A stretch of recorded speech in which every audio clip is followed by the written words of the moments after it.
And these blue flowers are beautiful. Oh, And tulips.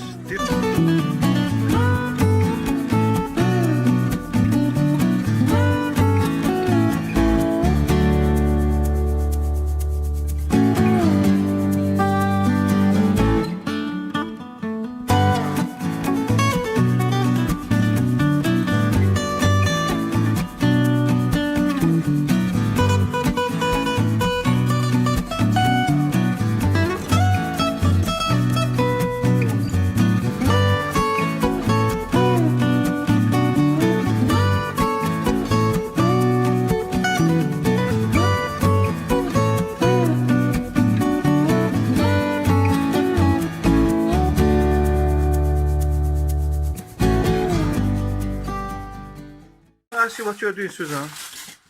those are Borlotti beans, and we're having them with our second pie tonight. We grew them last year, wasn't it? This Oh, year's what one, is this? or Yeah, last this is year. this year.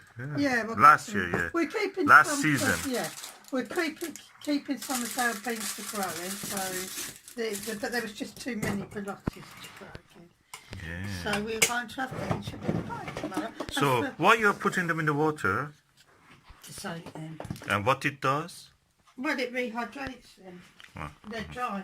But the secret of rehydration also is to put some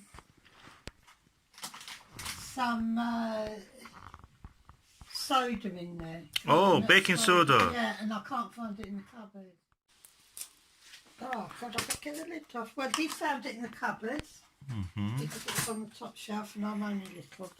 Now, I think a good teaspoon of this. Oh, that helps the softening of the skin. Yeah, it does. It will soften the skin and it just Hydrates it. yeah, Rehydrates. and then it will rehydrate. Yeah. And by tomorrow morning, those beans will be well and truly soft and For cooking.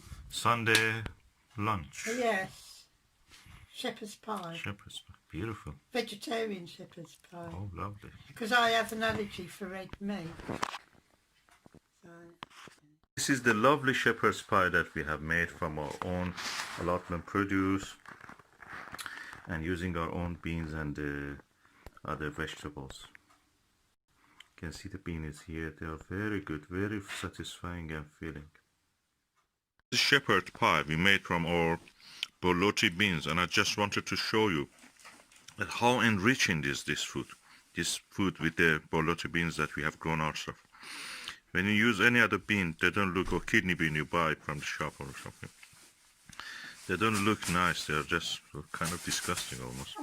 Or when you use the Borlotti bean that we have grown, or if you grow it yourself, they're so enriching. They're so rich. The food is so rich. It's really nice. I like it.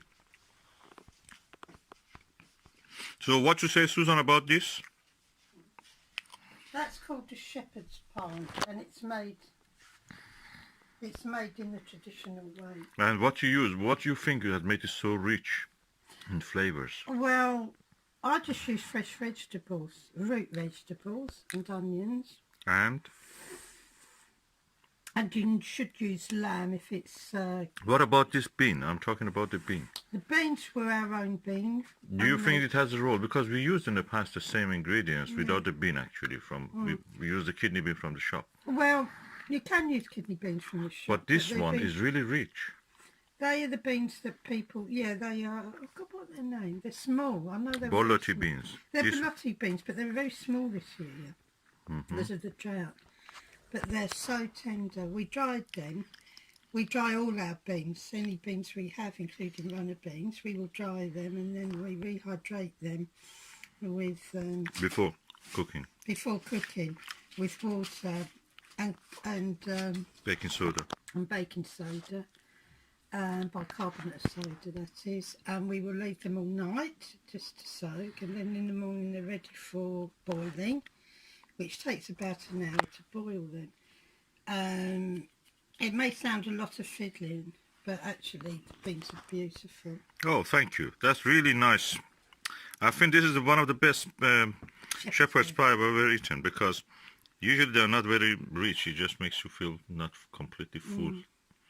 But really, it was filling you. Yeah, they're very filling. Yeah. Filling, yeah. Yeah, very filling, full of protein. Yeah.